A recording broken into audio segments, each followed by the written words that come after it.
Action. All right. My name is Patrick Regalado, and welcome to the Patcast. All right. Hey, how's everybody doing? Welcome back to another episode of the Patcast. Today, we've got all kinds of news going on. We've got Olympics, boxing, MMA, bare knuckle. We got Terrence Crawford, Andy Ruiz, Pitbull that just happened. But I think I want to start off with controversy right off the bat. All right. Olympics, Olympic boxing.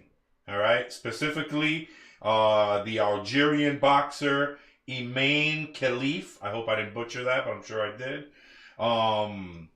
So there's talk now in Olympic boxing that men are entering the women's arena. Okay, as a matter of fact, that one I just mentioned, the Algerian boxer, Imain Khalif, is up for a medal. There's another boxer from Taiwan. Wait a second. Is he a woman or a man? Well, I'm going to get into this. Get into this because there's another boxer from Taiwan, Ling Yu Ting, that also is suspected of being a man fighting in a woman's sport. But let's start with the Algerian boxer, Imain Khalif.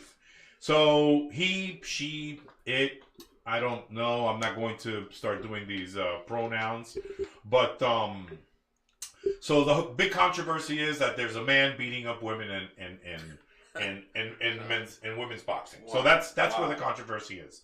So the IOC says, well, we've tested, and a year ago they didn't pass the gender test, and they do have chromosomes XY, and now I'm going to say this. The truth is, I don't know. I can only go by what I hear, and I hear all different kind of stories. But I found something out, okay? And there's always a South Florida connection to everything. And it sucks. It's true. There's always a South Florida connection. Always a South Florida connection. So this South Florida connection has to do with her trainer, or his trainer, whatever it is, which is El Doctor Pedro Diaz. For you guys who don't know who that is the former Cuban Olympic coach. He has been a trainer to many professionals, including Miguel Cotto and Rigandao.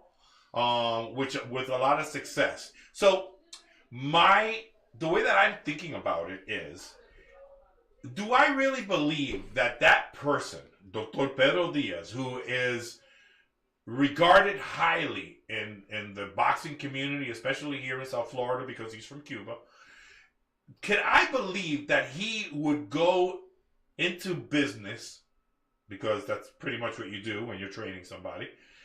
Do I believe that he can go into business with someone posing as a female being a male? So, you know what? And I have to answer myself. I don't believe that he would do it. I think that man has way too much integrity. And I just don't think that he would knowingly do something like that. You know, represent somebody that is a male fighting in a female sport. So that kind of, takes away. Now, I know they tested it as XY, XX chromosomes, all that.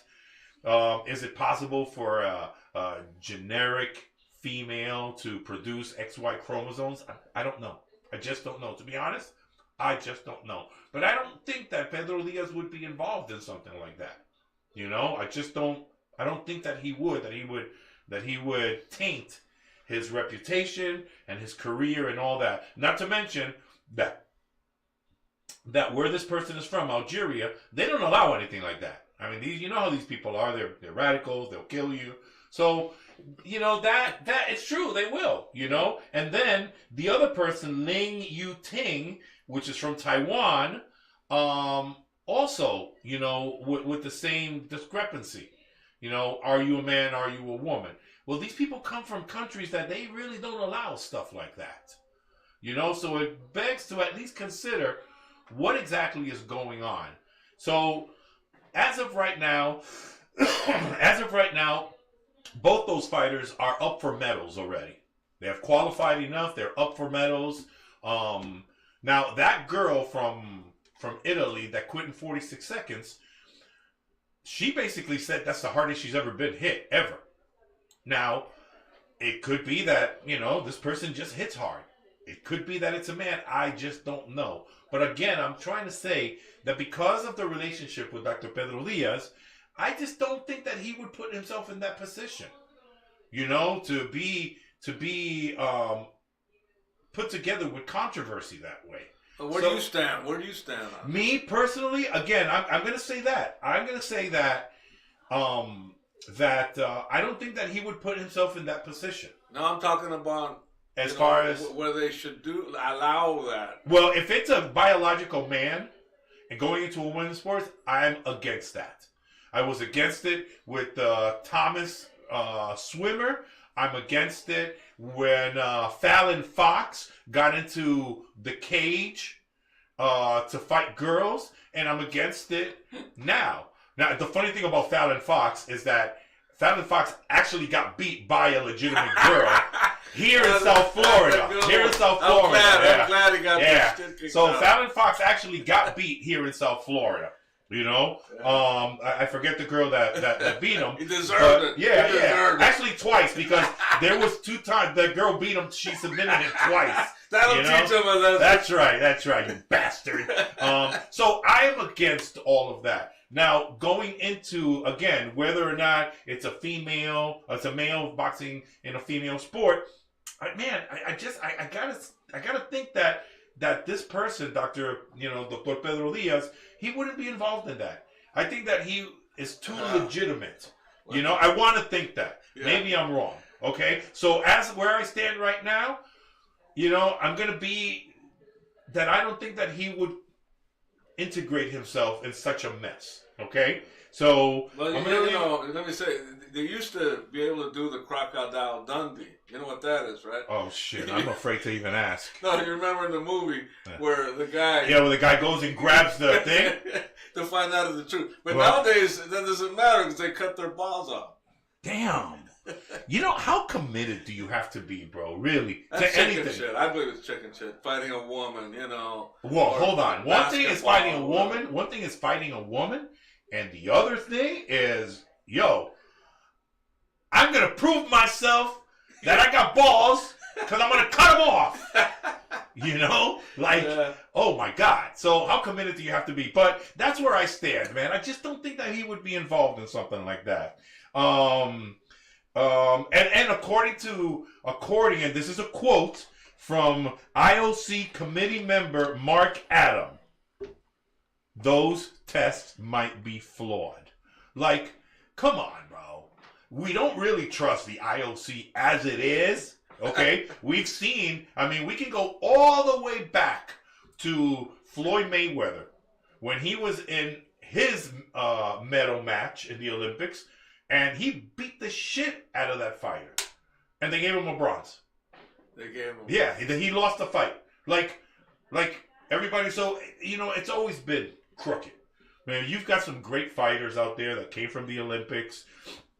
Oscar De La Hoya, George Foreman, Muhammad Ali. You got some great fighters. Pernell Whitaker, and I was going to get into that. What Olympic team has been the best boxing Olympic team ever that all the fighters came out of? Again, I just mentioned a few. You had Michael Carbajal also. Boy, I'm going way back here. I hope you guys appreciate this. You got Michael Carbajal. You got all those great fighters, and they were on teams, but not all of them went to the next level. So, but the 86 team, I believe, or was it the 84 team, that went to LA, all those fighters, almost every single fighter from that team gained a championship. I'm talking about Pernell Whitaker, Meldrick Taylor, Evander Holyfield, the coach for Deontay. All these guys went on to get titles. So that was a great team that went to the Olympics. But now, with everything going on, it's a boy, it's a girl, we just don't know. Listen, I'm already getting the hand signal. Okay, we got 10 seconds left for a commercial. So we're going to cut right now, go to a quick commercial break, and we will be right